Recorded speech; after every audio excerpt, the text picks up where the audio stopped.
ইলিয়াস ভাইয়ের লেখা নিয়ে শওকত ভাইয়ের লিখিত প্রবন্ধ আছে। আমরা প্রথম আখতারুজ্জামান ইলিয়াসের যে উপরে যে তৃণমূল একটা বিশেষ সংখ্যা বের করেছিলাম, সেখানে তিনি লিখেছিলেন ইলিয়াসের মিথ, এটা নিয়ে। পরে এই লেখাটা আরও বহু জায়গায় প্রকাশিত হয়েছে। ইলিয়াস ভাইয়ের লেখার গল্প এবং উপন্যাসের যে শক্তি, সেই শক্তির জায়গাটা সন্ধান করেছিলেন শওকত আলী।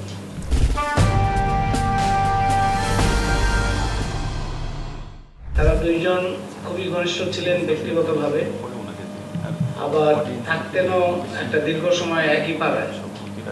KM দাস লেনের একটা গলিতে দুইজনেরই বাসা ছিল। মাঝখানে কিছুদিন ওখানে তৃণমূল ছিলেন ওই একই গলিতে। এই দুইজন ব্যক্তিগতভাবে ঘনিষ্ঠ ছিলেন, আবার চিন্তার দিক থেকে তাদের সৃষ্টির দিক থেকে তাদের দুইজনই খুবই কাছাকাছি ছিলেন।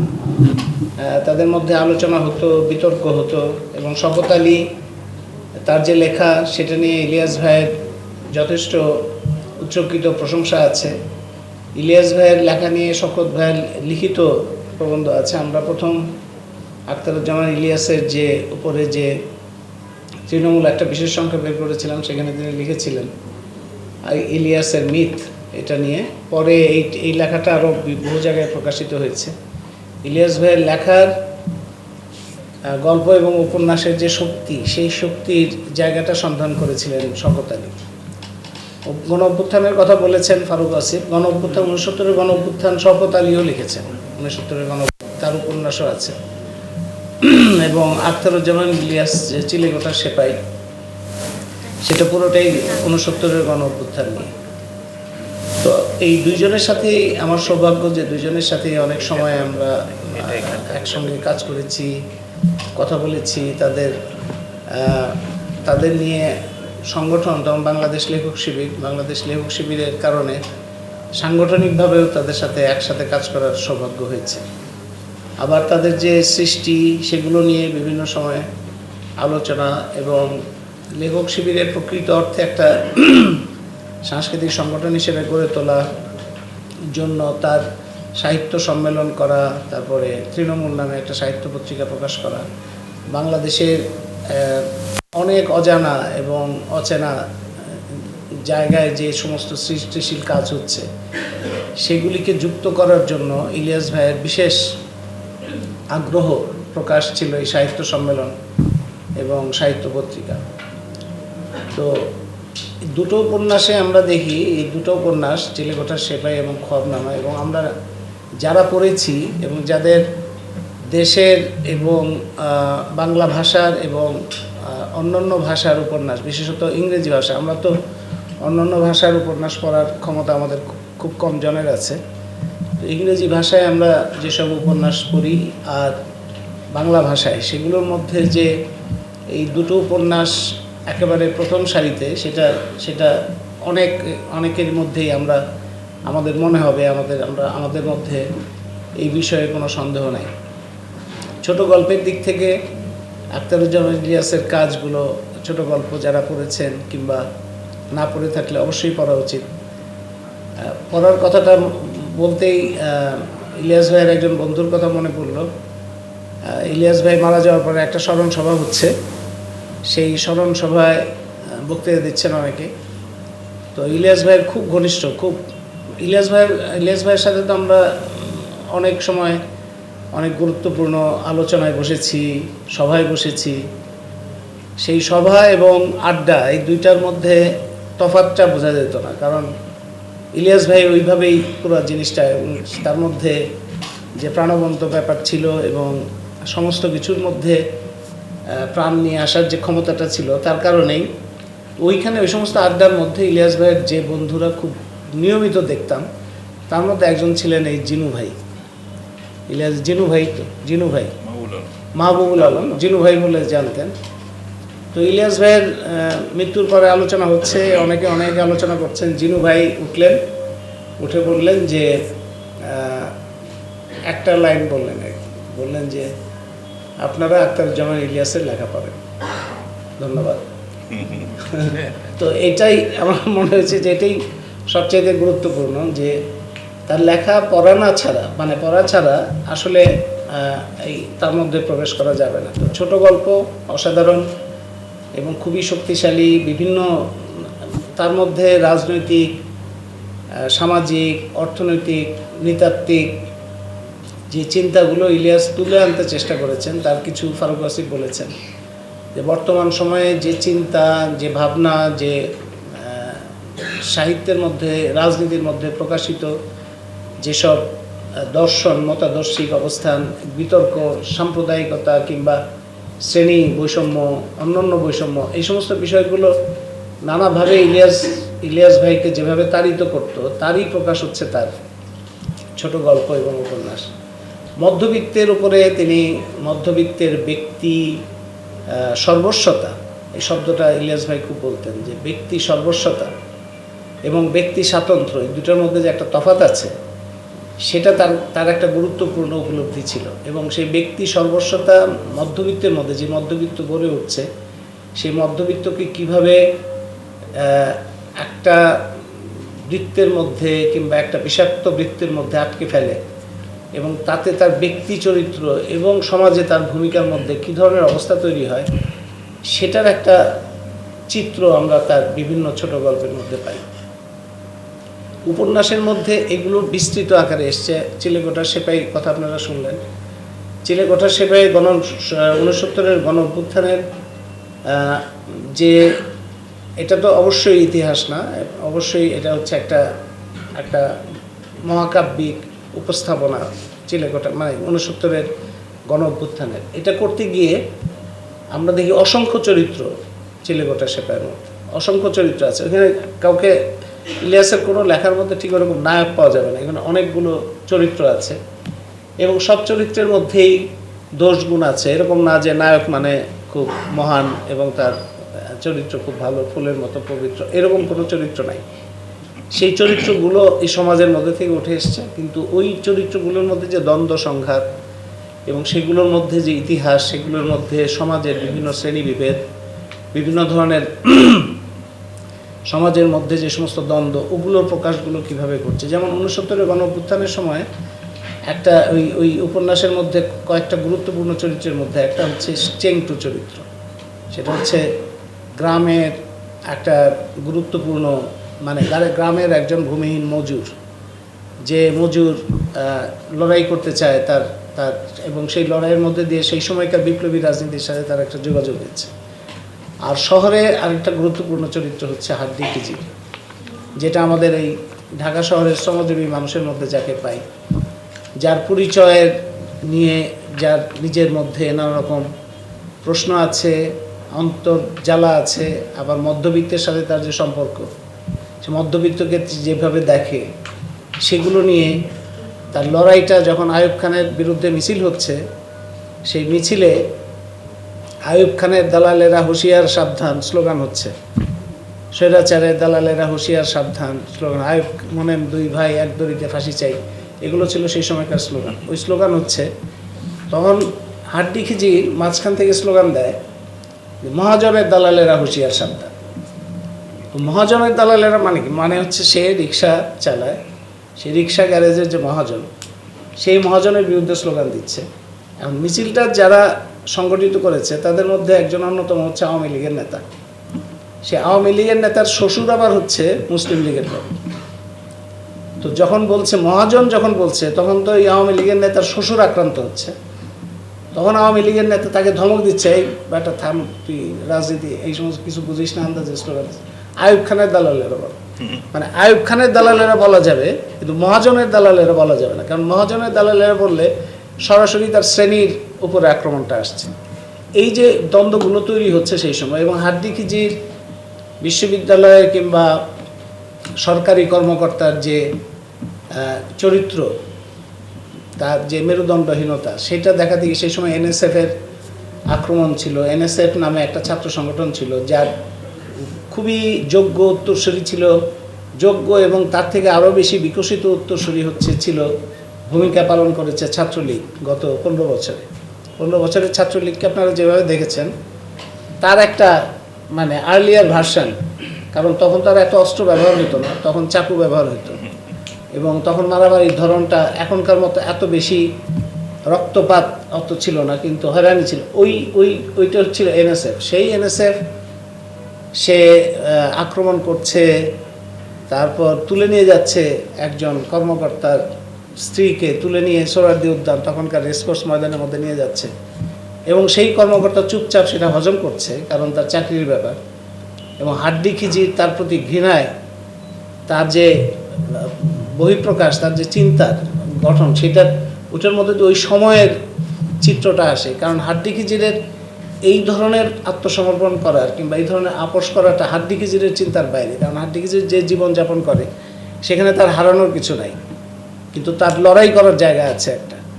সেই লড়াইয়ের জায়গাটায় আস্তে আস্তে তার মধ্যে দানা বাঁধতে থাকে। সে মহাজনকে দেখে।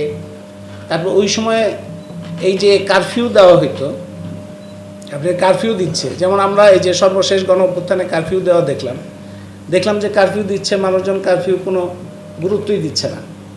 এবং এটা হচ্ছে গণ অভ্যুত্থানের মুহূর্ত। গণ অভ্যুত্থানের মুহূর্তটা হচ্ছে তখনই যখন রাষ্ট্র তার সর্বোচ্চ ক্ষমতা প্রদর্শন করতে যাচ্ছে, দমন পীড়নের সর্বোচ্চ শক্তি ব্যবহার করতে যাচ্ছে, এবং সেটা অকার্যকর হয়ে যাচ্ছে। কারফিউ কাজ করে না, সামরিক বাহিনী কাজ করে না। ওই রকম ওই সময়ে যখন কারফিউ দিলে এমনিতেও যারা পথে থাকে, ধরুন বস্তিবাসী, আপনার একটা ছবি নিশ্চয়ই আপনাদের অনেকেরই দেখা মনে পড়বে, রশিদ তালুকদারের একটা ছবি। একটা বাচ্চা ছেলে হাত তুলে যাচ্ছে, 69 গণ অভ্যুত্থানের প্রতীক বলতে হবে ওই ছবিটা। হাত তুলে যাচ্ছে বাচ্চাটা যাচ্ছে মিছিল থেকে আগে, একটা মিছিল আসছে, সেই মিছিলের কয়েক হাত আগে হচ্ছে ওই বাচ্চাটা যাচ্ছে, এবং রশিদ তালুকদারের ভাষ্য হচ্ছে তার কয়েক মিনিট পরে এই বাচ্চাটা গুলিবিদ্ধ হয়। এবং এই বাচ্চারা হচ্ছে তার বস্তিতে থাকে, রাস্তায় থাকে। এবং কারফিউ দিলে যখন বলা হয় যে তুমি ঘরে যাও, তার ঘরটা কোথায় যে সে যাবে? তার তো যাওয়ারই জায়গা নেই, তার তো প্রতিরোধ করা ছাড়া উপায় নেই কোনো। কারণ তার তো ঘরে গিয়ে চুপচাপ বসে থাকে। তখন সেই সময় তার টেলিভিশন ছিল না, রেডিও শোনা, এগুলোই তো কোনো উপায় নেই। তো কাজেই তার প্রতিরোধের মধ্যে তারাই সবচেয়ে আগে আসে। এবং সবচেয়ে আগে আসে বলে আপনারা জানেন 1971-এর 25শে মার্চে পাকিস্তান বাহিনী যে আক্রমণগুলো চালায়, তার প্রধান আক্রমণের লক্ষ্য ছিল বস্তিগুলো। কারণ এই বস্তিগুলো থেকেই প্রতিরোধটা সবচেয়ে শক্তিশালীভাবে এসেছিল। এই গণ অভ্যুত্থানের মধ্যে আপনার শহরে যখন গণ অভ্যুত্থানের এই জায়গাটা যোগসূত্র তৈরি হচ্ছে গ্রামের সাথে, এবং গ্রামে সেইখানে একটা চরিত্র আছে, আনোয়ার বলে একটা চরিত্র আছে। সে শহরের বিপ্লবী রাজনীতির সাথে তার একটা সম্পর্ক আছে। সে গ্রামে গেছে, কিন্তু সে গ্রামে তার আত্মীয় স্বজন তো আবার সব সম্পত্তিশালী, যা হয় সাধারণত সম্পত্তিশালী। এখন সে গ্রামে গণ অভ্যুত্থানের ঢেউ লেগেছে, সেখানে গণ আদালত হচ্ছে, এবং সেই গণ আদালতটা হচ্ছে সেই লোকেরই বিরুদ্ধে। এবং আনোয়ার ওখানে গেছে এই বিপ্লবী পরিবর্তন করার জন্য, এবং সেখানে গিয়ে চেংটুর সাথে দেখা হয়েছে। চেংটু তো ওই গণ অভ্যুত্থানের সময়ে গণ আদালত তৈরি করার অন্যতম একজন চরিত্র। সেই চেংটু ওই আনোয়ারকে নানা রকম সাহস দিচ্ছে, ভরসা দিচ্ছে, রাস্তা দেখাচ্ছে, এমনকি ভূতের ভয় থেকেও রক্ষা করার চেষ্টা করছে। আনোয়ার ভূত বিশ্বাস করে না, একদম বিশ্বাস করে না, কারণ সে তো অনেক সচেতন বিপ্লবী, সে তো ভূতে বিশ্বাস করতে পারে না, কিন্তু সে ভূতে ভয় পায়। যখন গ্রামের রাস্তা দিয়ে হাঁটে, বড় বড় বট গাছ, অন্ধকার, তখন তার ইলেকট্রিসিটি ছিল না, এবং যখন বিদ্যুৎ থাকে না তখন তো ভূত বেশি থাকবে। এখন তো বিদ্যুৎ আসার কারণে ভূতের পক্ষে আর থাকা সম্ভব হচ্ছে না, কিন্তু তখন তো বিদ্যুৎ ছিল না, সুতরাং তাও ভূত ছিল। তো ভূত এখন যেরকম গাছপালার যে ধরন ছিল, তাতে তো এমনিতে যে কারো পক্ষে এখানে হেঁটে যাওয়া মুশকিল, তো আনোয়ারের পক্ষে তো আরও মুশকিল। আর অন্যদিকে আনোয়ার মানে চেংটু তো ভূতে বিশ্বাস করে, কিন্তু ভূতে সে ভয় পায় না। এটা একটা অদ্ভুত বৈপরীত্য, যে একজন বিশ্বাস করে না কিন্তু ভয় পায়, আর একজন বিশ্বাস করে কিন্তু ভয় পায় না। ভয় না পাওয়ার কারণ হচ্ছে তার সাথে ভূতের একটা আলাদা অ্যারেঞ্জমেন্ট থাকে, সম্পর্ক থাকে। জিন, পরি, ভূত, এদের সাথে কিভাবে ডিল করতে হবে, কোথাও চিৎকার করতে হবে, কোথাও গান গাইতে হবে, কোথাও দোয়া দরুদ পড়তে হবে, নানান কোথাও মন্ত্র পড়তে হবে। মানে হিন্দু মুসলমান বলে আবার ঠিক ইও না, একজন মুসলিম মন্ত্র পড়ছে, আবার হিন্দু একজন দোয়া দরুদ, একজন পীর সাহেবের কথা বলছে, নানানভাবে এদেরকে মোকাবেলা করতে হয়, করে সে থাকে। এবং সে আনোয়ারকে সাহস দেয়, ভরসা দেয় যে অসুবিধা নেই, আসেন আমার সাথে, আমি এই করছি। কিন্তু আনোয়ার তো একটা পর্যায়ে গিয়ে পারে না, আমাদের মধ্যবিত্তের যে রাজনৈতিক কর্মী, সে তো পারে না, কারণ তার মামা ফুফা এই সমস্ত চাচা এরা হইল সব জোরদার, তাদের বিরুদ্ধে গণ আদালত হবে, শেষ পর্যন্ত তার ভেতরে অন্তর্দ্বন্দ্ব হয় যে কীভাবে সে এটা দুইটা ম্যানেজ করবে। এবং সে শেষ পর্যন্ত গিয়ে আপনারা পরে ইতিহাস আমরা জানি যে কিভাবে একটা শ্রমজীবী মানুষের আন্দোলন শহরে গ্রামে সেগুলো একটা জাতীয়তাবাদী ধারার মধ্যে ঢুকে গেল। কারণ যখন জোরদারের সাথে ক্ষেত মজুরের লড়াই হচ্ছে, তখন যদি স্লোগানটা এরকমভাবে আসে, বীর বাঙালি এক হও, লড়াই করো, বাঙালির ঐক্য করতে হবে করতে হবে, আমরা আমরা আমরা সবাই বাঙালি, এটা হলে জোরদারের জন্য খুব সুবিধা। কারণ তখন তো শ্রেণী প্রশ্নটা থাকছে না। শ্রেণী প্রশ্নটা যদি চলে যায়, তখন জাতীয় পরিচয় দিয়ে কোনো সময় জাতীয় পরিচয়, কোনো সময় ধর্মীয় পরিচয় দিয়ে আপনি শ্রেণীটাকে আড়াল করে দিতে পারেন। এবং শ্রেণী প্রশ্নটা কিভাবে আড়াল হয়ে গেছে, আমি যদি একটা কেন্দ্রীয় প্রশ্ন আমরা সন্ধান করি ইলিয়াসের লেখার মধ্যে, সেটার আমরা পাবো যে শ্রেণী প্রশ্নটা কিভাবে আর একটা সময়ে এই ভারত ভাগের সময় কিভাবে ধর্ম পরিচয় এসে এটাকে আড়াল করে দিল শ্রেণী প্রশ্ন, আর 69-এর গণঅভ্যুত্থানের সময় কিভাবে জাতিগত পরিচয়, জাতীয়তাবাদী পরিচয় এসে শ্রেণী প্রশ্নটাকে আড়াল করে দিল। এই দুইটা যদি কেন্দ্রীয় মনোযোগ বলা যায় ইলিয়াসের, তাহলে এইটা আমার কাছে মনে হয় যে এটা হচ্ছে একটা তার কেন্দ্রীয় প্রশ্ন। শ্রেণী প্রশ্নকে আড়াল করার বিভিন্ন যে কায়দা কানুন, আমরা জানি যে এই যে ভারত ভাগের আগে যে লড়াইগুলো হয়েছিল, সেই লড়াইগুলোর মধ্যে বিভিন্ন ধরনের লড়াই ছিল। সেই লড়াইগুলো একটা পর্যায়ে গিয়ে সেখানে সাম্প্রদায়িক বিভেদটাই প্রধান হয়ে উঠল। এবং যখন ভারত ভাগ হলো, তখন লক্ষ লক্ষ মানুষ নিহত হলেন, হিন্দু এবং মুসলমান দুই দলের সাম্প্রদায়িক দাঙ্গা এবং হামলার মধ্যে। এবং সেই সময় হিন্দুরা মুসলমানদের ভয় পাচ্ছে, মুসলমানরা হিন্দুদের ভয় পাচ্ছে, এবং দুই দলই ব্রিটিশদের প্রতি প্রসন্ন। ব্রিটিশরা সেখানে সম্পূর্ণ নিরাপদ। এটা হচ্ছে ভারত ভাগের সময়কার সবচেয়ে ট্র্যাজিক একটা চিত্র। ওই সময়ে ইলিয়াসের খোয়াবনামা উপন্যাসে আছে যে খোয়াবনামা উপন্যাসের মধ্যে এইটা যে কীভাবে বেড়ে উঠছে গ্রামের মধ্যে ঐক্য এবং অনৈক্য। ঐক্যটা যেমন ইলিয়াস ভাই একবার আমার মনে আছে যে খোয়াবনামা উপন্যাস লেখার জন্য কাজ করছেন, তিনি একবার অনেক দিন গ্রামে ছিলেন। তারপরে গ্রাম থেকে আসার পরে তো আমরা তো একটু অনেক দিন মিস করছি। তারপরে ইলিয়াস ভাই আসার সাথে সাথে গেলাম, কি ব্যাপার ইলিয়াস ভাই, কি দেখলেন গ্রামে, কি অবস্থা? বললো যে তোমরা যে কি গ্রামে বলো শোষক টোষক আছে, আমি তো কোনো শোষক টোষক খুঁজে পেলাম না, মানে শোষক টোষক পাওয়া গেল না। অনেককে জিজ্ঞেস করলাম, তারা কোনো শোষক বলতে পারছে না।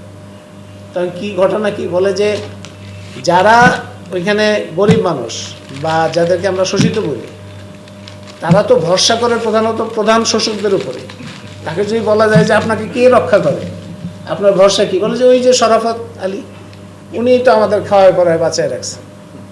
তো তার ফলে এই যে শোষক শোষিত, এইটা শোষিত তো শোষককে সে নিজের অবিচ্ছেদ্য অঙ্গ বলে মনে করছে এবং তার রক্ষাকর্তা বলে মনে করে, এবং শোষকও তাকে এইখানে খোয়াবনামার মধ্যে হিসাব টিসাব আছে যে কীভাবে হিসাবগুলো হয়। বর্গাদার তার সব বর্গা জমি থেকে ধান নিয়ে আসছে এই জোরদারের উঠানে, সেইখানে উঠানে আসার পরে হিসাব হচ্ছে। হিসাবটা ওইখানে আমাদের যে আরেকজন কৃষক, খোয়াবনামার যে কৃষক তমিজ, সেই তখন তমিজের ওইখানে বর্ণনা আছে। এটা ইলিয়াস ভাই একবার বলছিল না যে কী সব উপন্যাস লিখি, গল্প উপন্যাস লিখি, তার থেকে যদি চাষবাস করতাম তাইলে অন্তত একটা সৃষ্টি করা যেত। এই যে সৃষ্টির যে আনন্দটা, মানে একটা জমিতে ফসল তৈরি করা, ফসল বীজ বোনা, তারপরে ফসলটা দেখা, যে কোনো সৃষ্টির সাথে থাকাই তো একটা, ওইটার যে আনন্দটা সেটা তো একটা অসাধারণ আনন্দ। তো ইলিয়াস ওইটা লিখতে গিয়েই আরও মনে হয় ওই জায়গাটা তার কাছে অনেক বেশি খুব প্রাণবন্ত হয়েছিল যে সৃষ্টির আনন্দটা কীরকম। সেটাই বলছিলেন যে কিছু উপন্যাস লিখি, গল্প উপন্যাস লিখি, তার থেকে ওই গ্রামে ওইটার বর্ণনাটা আছে যে তুমি যে চাষ করছে, সে চাষের মধ্যে দিয়ে কীভাবে তার ভিতরের জায়গাগুলো কীভাবে তৈরি হচ্ছে। এবং সেখানে তমিজের বাপ, আপনারা তমিজের বাপের কথা শুনলেন, তমিজের বাপ একটা চরিত্র যার নাম আমরা জানি না, নাম নাই। নাম না থাকার কারণ হচ্ছে ওই নামহীন, ওইটি একটা চরিত্র হিসেবে আসছে। এবং সেইখানে মজনু শাহ, সেই ইতিহাসের একটা এটা যে মানুষের জীবন এবং মৃত্যু, মানুষের জীবিত মানুষ এবং মৃত মানুষ এবং তার যে ধারাবাহিকতা, মানে মজনু সাহেব সেই কবে মারা গেছে, কবে নিহত হয়েছে, তাকে ঘিরে একটা মিথ তৈরি হয়েছে, সেইটা এখনকার মানুষকেও শক্তি যোগায়। সেই জন্য একটা কথা আছে না, একটা সাধারণভাবে আমরা বলি যে কোনো আন্দোলন, লড়াই, মানুষের সংগ্রাম যদি প্রকৃত অর্থে একটা সংগ্রাম, লড়াই, মানুষের জন্য লড়াই হয়, সেটা কখনো বৃথা যায় না। এই কথাটা কিন্তু আক্ষরিক, আমরা মনে হয় যে এটা একটা আক্ষরিক কথা, কিন্তু এটা আসলে একটা শুধুমাত্র একটা বাক্য না, এটার মধ্যে একটা সেই মজনু শাহ ব্রিটিশ বিরোধী আন্দোলনে নিহত হয়েছেন, কিন্তু সেই মজনু শাহ বসে আছেন পাকুর গাছের উপরে এবং সেখান থেকে তিনি শাসন করছেন পুরোটা। এটা ইলিয়াস এইভাবে নিয়ে আসছেন জিনিসটা, এবং এইটা গ্রামের মানুষের মধ্যে আপনারা যে গল্পগুলো আসে বা মিথগুলো যেভাবে তৈরি হয়, সেটার মধ্যে ওই লড়াইয়ের ভাষাটাই কোনো না কোনোভাবে আসে, কোনো না কোনোভাবে বেঁচে থাকে, এবং সেইখানে কোনোটা হয়তো ধর্মীয় একটা আকার নেয়, কোনোটার মধ্যে নানা রকম ভূত, প্রেত, জিন, পরি, এই সমস্ত নানান কিছু আসে, কিন্তু তার ভেতরে আপনি খুঁড়ে দেখতে পাবেন যে ওইখানে মানুষের শক্তিটা হচ্ছে প্রধান।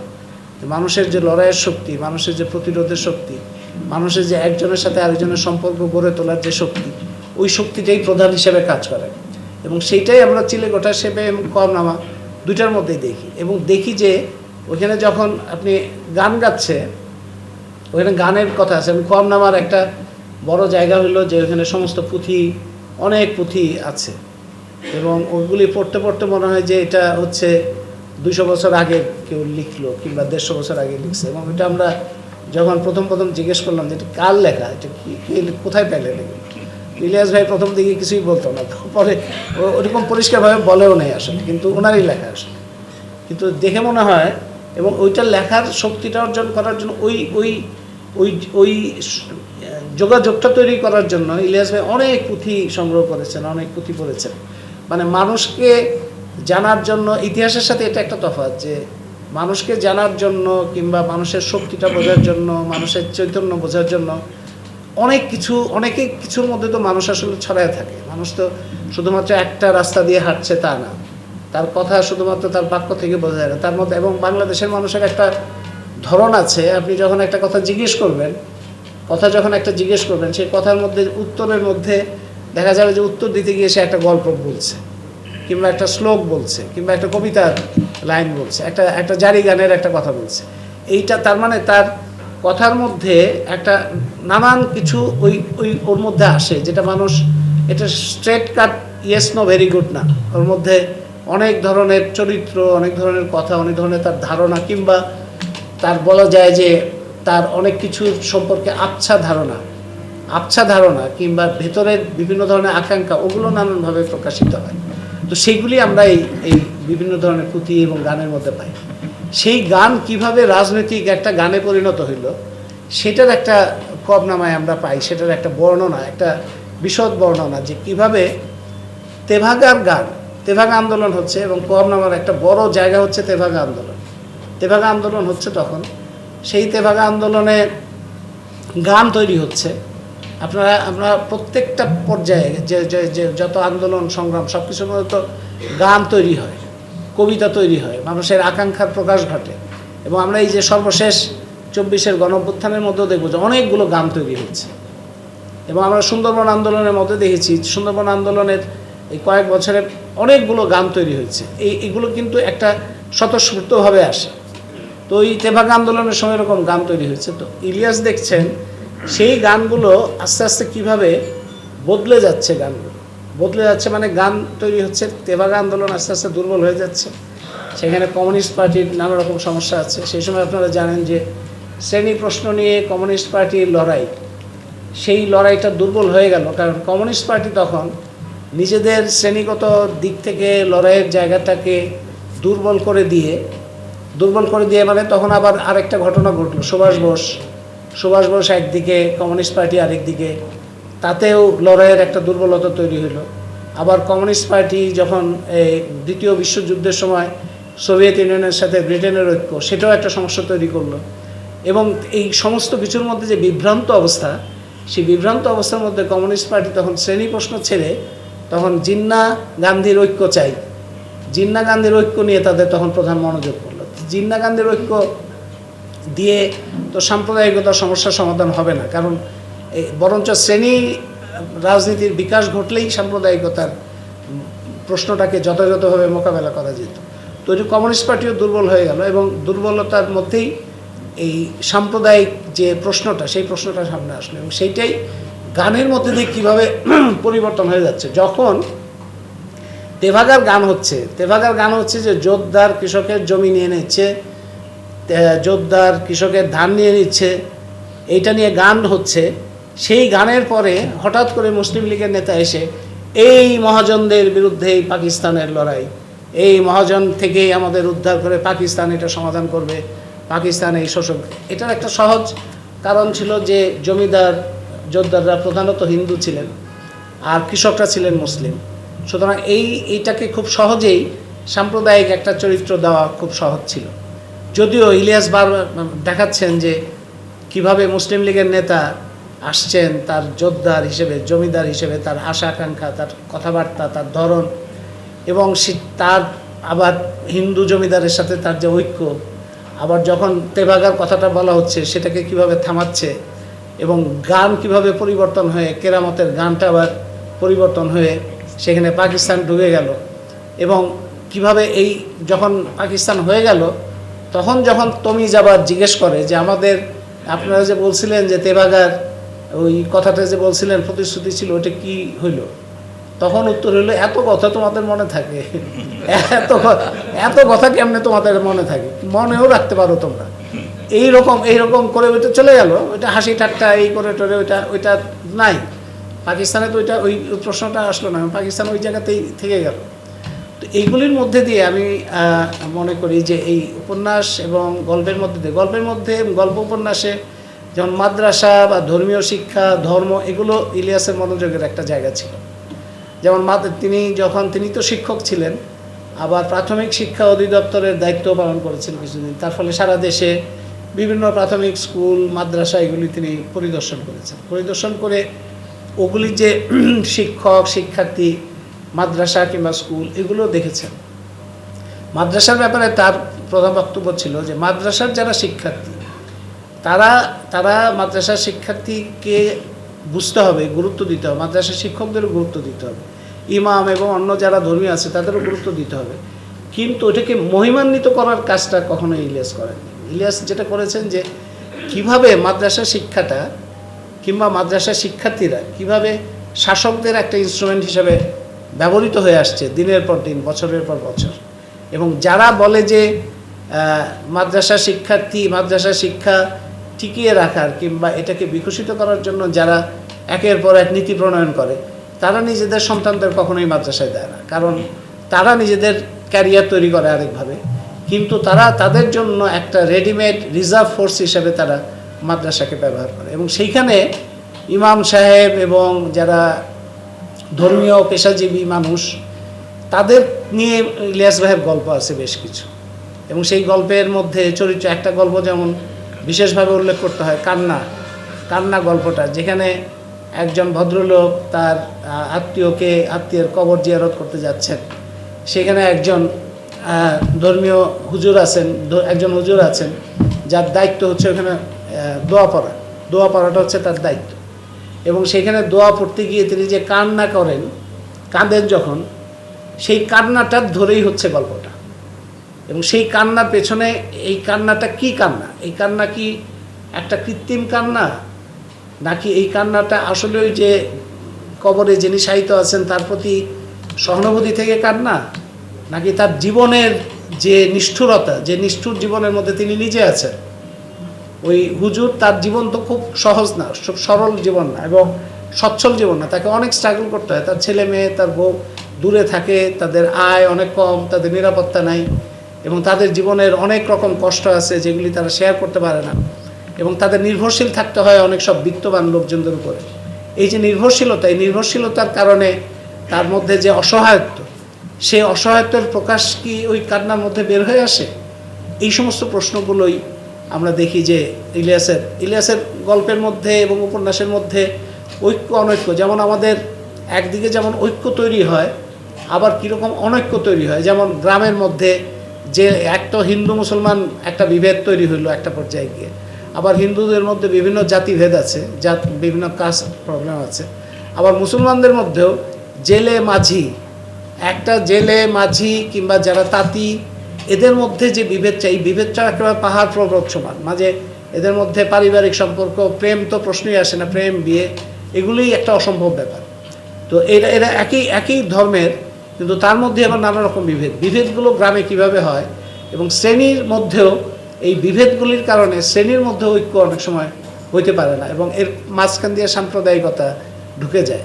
তো এই জায়গাগুলো আমি মানে এত বিস্তৃত, এত মানে একটা পর্যবেক্ষণের বিশাল ক্ষমতা, সৃষ্টিশীলতা এবং কল্পনা শক্তি, সেই জায়গার মধ্যে থেকে এই যে এই সৃষ্টির মধ্যে আমরা নিজেদের দেখি, নিজেদের শক্তি দেখি, নিজেদের সম্ভাবনা দেখি, নিজেদের সংকটও দেখি। এবং এই সংকটের মধ্যে দিয়ে আমরা ক্রমাগত, আমরা যখন চিলেকোঠা সেবে শেষ করি তখন দেখি যে উসমান সেই মিছিলের মধ্যে চলে গেল, যে মিছিলটা সেই কারফিউ ভঙ্গ করে যে মিছিল হচ্ছে, যেখানে বর্ণনা করছেন যে শায়েস্তা খানের 8 আনা দামের যখন চাল ছিল সেই সময়কার অভুক্ত মানুষ, মানে 8 আনা চাল তো বলা হয় যে 8 আনা দাম ছিল অনেক সস্তা, সেই সময়ের যে অভুক্ত মানুষেরা তারা আসছে, কিংবা সিপাহী বিদ্রোহের লোকেরা আসছে, অন্যান্য সমস্ত মানুষ এসে হাজির হয়েছে। কারণ সে ঘোরের মধ্যে গুলিবিদ্ধ হয়ে তার চোখের মধ্যে তার মনে হচ্ছে যে এই যে মানুষেরা, এত মানুষ জমা হয়েছে মিছিলে, এই মানুষরা তো এখনকার মানুষ হইতে পারে না, এটা তো ইতিহাসের বিভিন্ন পর্বের মানুষ, এবং বিভিন্ন পর্বের লড়াইয়ের মধ্যে যে যোগসূত্র সেটাই এই মিছিলের মধ্যে প্রকাশিত হয়। উসমান পাল্টে যায়, উসমান পাল্টে গিয়ে কোথায় যায়, কোন পর্যায়ে যায়, এবং হাড্ডি খিজির বুক পেতে দেয়, সে আবু সাইদের মতো বুক পেতে দিয়ে সে যে গুলিবিদ্ধ হয়, সে গুলিবিদ্ধ হওয়ার সময় তার ভেতরের যে চৈতন্যটা প্রকাশিত হয় সমস্ত কিছুর মধ্যে দিয়ে। আবার খোয়াবনামায় এসে আমরা যখন তমিজের মধ্যে কিংবা অন্যান্য যে চরিত্রগুলো, তমিজের বাপ এবং অন্যান্য চরিত্রের মধ্যে দিয়ে আমাদের জগৎটাকে দেখি, তখন ইলিয়াসকে একই সঙ্গে একজন মহান সৃষ্টিশীল ব্যক্তি, আবার একই সঙ্গে খুবই বলা যায় যে পুরো যে সমস্ত ধ্যান ধারণা চিন্তা একটা বদ্ধতা আছে সমাজের মধ্যে, সেগুলিকে ভেঙে ফেলার একটা তার যে উদ্যোগ কিংবা উদ্যম কিংবা সৃষ্টিশীলতা, সেটা আমরা দেখি। তো আমি শেষ করি তার যে একটা কথা, একটা শিরোনাম, একটা লেখার শিরোনাম, সেটা একটা বইয়েরও শিরোনাম ছিল, এটা হলো গদ্য। তার একটা প্রবন্ধ বই আছে, বইটার নাম হচ্ছে সংস্কৃতির ভাঙা সেতু। তো সংস্কৃতির ভাঙা সেতু এটা ছিল তার কথাবার্তা, মনোযোগ, কিংবা আমরা যখন কথাবার্তা বলতাম কিংবা তিনি যে কাজগুলো করতে চাইতেন তার একটা গুরুত্বপূর্ণ জায়গা। তিনি বলছেন যে মধ্যবিত্ত রাজনৈতিক কর্মী, তাদের সাথে এই যে শ্রমিক শ্রেণী বা শ্রমজীবী মানুষ, তাদের মধ্যে যে সেতুটা, এটা ভাঙা, এই সেতুটা ভাঙা, এই ভাঙা সেতুটা কী কারণে? কারণ মধ্যবিত্ত ওই অনেক সময় মনে করছে, যারা বিপ্লবী আকাঙ্ক্ষা আছে, স্বপ্ন আছে, চেষ্টা আছে, কাজ আছে, কিন্তু তাদের অনেক সময় তারা মনে করে যে তারা শ্রমিক শ্রেণীকে, শ্রমজীবী মানুষকে শিক্ষিত করাটা তাদের দায়িত্ব। এটা ইলিয়াস ভাইয়ের ছিল খুবই আপত্তি, কারণ শিক্ষিত করার দায়িত্বটা যখন মধ্যবিত্ত নিজে মনে করছে শিক্ষিত করার দায়িত্ব নিচ্ছে, তখন সে শিক্ষা গ্রহণের যে প্রয়োজন, গুরুত্ব, সেটা সেক্ষেত্রে দূরে সরে যাচ্ছে, তার ফলে একটা বিচ্ছিন্নতা তৈরি হচ্ছে, এবং সেই বিচ্ছিন্নতাই তাকে একটা পর্যায়ে গিয়ে আনোয়ারের মতো একটা এমন অবস্থায় নিয়ে যায় যেখানে সে ওগুলিকে ছেড়ে দেয়। এবং আমাদের ইতিহাসে তো আমরা দেখলাম যে কত বিপ্লবী রাজনীতিবিদ তাদের রাস্তা ছেড়ে দিয়েছেন এবং প্রাক্তন বিপ্লবীতে পরিণত হয়েছেন। আমাদের তো দেশে বিপ্লবী যত, তার থেকে অনেক বেশি হচ্ছে প্রাক্তন বিপ্লবী, প্রাক্তন বামপন্থীর সংখ্যা অনেক বেশি। তো এটা যে তৈরি হয়, কেন তৈরি হয়? আমার ধারণা যে ইলিয়াস তার একটা উত্তর দিতে পারে, কারণ ইলিয়াসের যে গল্প, উপন্যাস এবং প্রবন্ধ, এগুলির মধ্যে ইলিয়াসের এইটা একটা মনোযোগের জায়গা ছিল, যে কেন এই যে সংস্কৃতির ভাঙা সেতু, এটা ছিল মনোযোগের জায়গা। তো আমি শেষ করি এটা বলে যে আমি যেটা বললাম যে ইলিয়াসের একটা কেন্দ্রীয় প্রশ্ন ছিল, শ্রেণী প্রশ্নটা কিভাবে আড়াল হয়ে যাচ্ছে ধর্ম কিংবা জাতির আড়ালে। তো আমাদের দেশে তো একটা বাঙালি প্রধান না মুসলমান প্রধান এগুলো নিয়ে সংখ্যাগরিষ্ঠ বা সারা পৃথিবীতেই সংখ্যাগরিষ্ঠের একটা রাজনীতি, একটা সংখ্যাগরিষ্ঠই নিপীড়িত, এরকম একটা অবস্থা। মানে বাংলাদেশে বাঙালি মুসলমান নিপীড়িত, ভারতে হিন্দুরা নিপীড়িত, ইউরোপে খ্রিস্টানরা নিপীড়িত বা শ্বেতাঙ্গরা নিপীড়িত, এরকম একটা মধ্যে জগতের মধ্যে আমরা আছি এখন, যে যারা সংখ্যাগরিষ্ঠ তারা নিপীড়িত এবং তারা সংখ্যালঘু দ্বারা নিপীড়িত হওয়ার কারণে তাদের এখন রাজনীতিটাই হচ্ছে তাদেরকে দমন করা, এরকম একটা পরিস্থিতি। তো বাংলাদেশে বাঙালিরা তো বিপুল সংখ্যাগরিষ্ঠ, 99%, তারা নিপীড়িত এবং সেটার একটা কিছু প্রকাশ আমরা এর মধ্যেও দেখলাম। মুসলিম হলো 90% মতো, তারাও অনেকে এরকমভাবে উপস্থিত করছেন যে তারাও নিপীড়িত। তো আসলে বাংলাদেশ হচ্ছে যারা সংখ্যাগরিষ্ঠ এবং যারা নিপীড়িত, সারা শ্রমজীবী মানুষ, শ্রমিক শ্রেণী কিংবা গ্রাম শহরের শ্রমজীবী মানুষ, যাদের কথাটাই ইলিয়াস আনতে চেয়েছেন। এবং আমি মনে করি যে ঐক্যের জায়গা যদি ওই জায়গাটায় হয়, ওই জায়গায় যে সমস্ত বিভেদ আছে, ধর্মের নামে, জাতির নামে যে সমস্ত বিভেদ আছে, অঞ্চলের নামে, সেই বিভেদ থেকে ওই জায়গাটা যদি ঐক্য তৈরি হয়, ওইখানে বাঙালি আছে, অন্যান্য জাতি আছে, ওখানে মুসলিম আছে, হিন্দু আছে, খ্রিস্টান আছে, বৌদ্ধ, সবাই আছে, ওইখানে নারী আছে, পুরুষ আছে, অন্যান্য লিঙ্গের মানুষও আছে। মানে সবগুলো বৈষম্য বিরোধী লড়াই, যেটা বৈষম্যহীন বাংলাদেশের কথা আসছে, সবগুলো বৈষম্যের বিরুদ্ধে লড়াইয়ের জায়গাটা একমাত্র সমাধান হচ্ছে যদি শ্রমজীবী মানুষের ঐক্যটা তৈরি হয়। ওইটাই একমাত্র সবচাইতে শক্তিশালী জাতীয় ঐক্য তৈরি করতে পারে। আমার ধারণা ইলিয়াস ওই জায়গাটাকেই আমাদের দৃষ্টি আকর্ষণ করার চেষ্টা করেছেন এবং ওইটা আরও অনেক সৃষ্টিশীল কাজের সম্ভাবনাটা খুলে দেয়। এবং আমি মনে করি যে বর্তমান সময়ে যারা তরুণ সৃষ্টিশীল কাজ করছেন তারা এই বিষয়ে নিশ্চয়ই আরও কাজ করবেন এবং এই কাজগুলো আরও এগিয়ে নেবেন। আমি আবারও ইলিয়াস ভাই এবং শওকত ভাইয়ের প্রতি শ্রদ্ধা জানাই এবং আজকে বক্তব্যটা শেষ করছি। ধন্যবাদ।